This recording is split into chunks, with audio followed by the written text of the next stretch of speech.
কিছু টিপস জানা থাকলে কিন্তু আমাদের কাজগুলি অনেক সহজ হয়ে যায়। তেমনই কিছু টিপস আজকে আপনাদের সাথে শেয়ার করব। এইখানে কিন্তু আমি একটা আটার ডো তৈরি করে নিয়ে আসছি। আর এই আটার ডোটা তৈরি করার সময় অবশ্যই আমি একটু তেল দিয়েছি।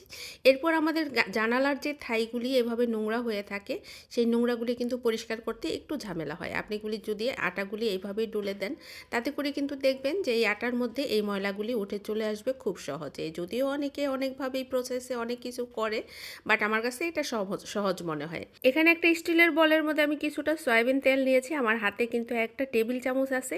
এই টেবিল চামচ দিয়ে মেপে মেপে কিন্তু আমি আটাগুলি নিয়ে নিচ্ছি। এখন আমি এর মধ্যে লবণও দিয়ে দিচ্ছি, হয়তো বা লবণটা দেখানো স্কিপ হয়ে গেছে। আর দিয়ে দিচ্ছি ফুটন্ত গরম পানি, অল্প অল্প করে দিব। এভাবে নেড়ে চেড়ে কিন্তু আমি লবণ, পানি আর সয়াবিন তেলটা মিক্সড করে নিব। প্রথমেই যদি হাত দিয়ে দিই, হাতের মধ্যে অনেক বেশি আটা ময়দা লেগে যায়, এটা আমার একদমই পছন্দ না। তবে আপনারা কিন্তু এই টিপসটা ফলো করতে পারেন। এরপরে হাতের মধ্যে কিছুটা তেল মাখিয়ে যখন আমি আটাটাকে ছেনবো, তখন কিন্তু এই আটাটা আমার হাতের মধ্যে খুব বেশি লাগবে না।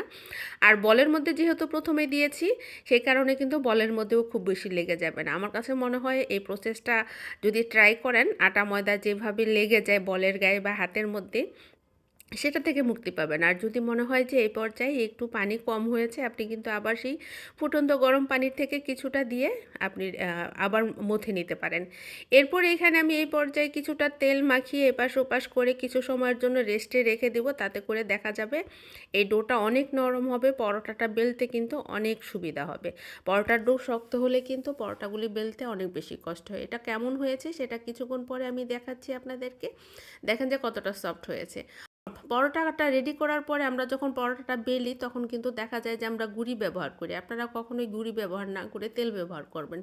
দুই পাশে তেল দিয়ে এইভাবে টেনে টেনে যদি পরোটা বেলেন, তাতে করে দেখা যাবে যে পরোটাটা কিন্তু খুব সহজে আপনি বেলতে পারবেন।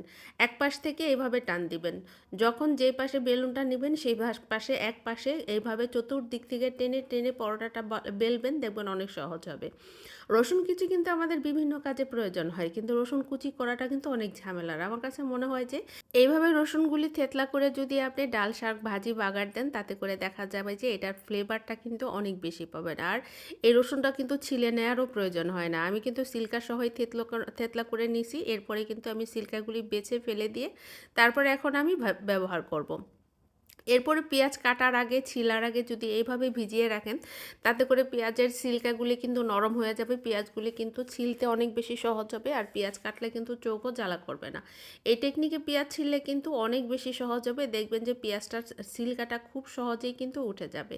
পেঁয়াজের মুখটা কেটে দুই ভাগ করে এইভাবে যদি পেঁয়াজের ছিলকাটা টান দেন, দেখবেন এক টানেই কিন্তু ছিলকাটা উঠে যাচ্ছে। আমার কাছে কিন্তু ভীষণ রকমের সহজ মনে হয়। আর এই পেঁয়াজগুলি যখন কাটবেন, তখন কিন্তু আপনার চোখও জ্বালা করবে না। আমার কাছে ভালো লাগে, তাই আমি আপনাদের সাথে কিন্তু এই টিপসগুলি শেয়ার করি। আর আপনার কিচেন কাউন্টার টপ কিংবা আপনার শোকেস, আপনার ড্রেসিং টেবিলের গ্লাস, আপনার ডাইনিং টেবিলের গ্লাস ক্লিন করার জন্য আমরা ক্লিনার নিয়ে আসি। কিন্তু আপনি যদি সমপরিমাণ পানি আর ভিনেগার মিক্সড করে এই জিনিসগুলি ক্লিন করেন, এটা কিন্তু খুব সুন্দর ক্লিন হয়। আমার এই ভিডিওটা যদি আপনাদের ভালো লেগে থাকে, প্লিজ আমাকে একটু ফলো, সাবস্ক্রাইব, লাইক, কমেন্টস করে দেবেন। এতক্ষণ সাথে থাকার জন্য ধন্যবাদ। ভালো থাকবেন, সুস্থ থাকবেন। আল্লাহ হাফেজ।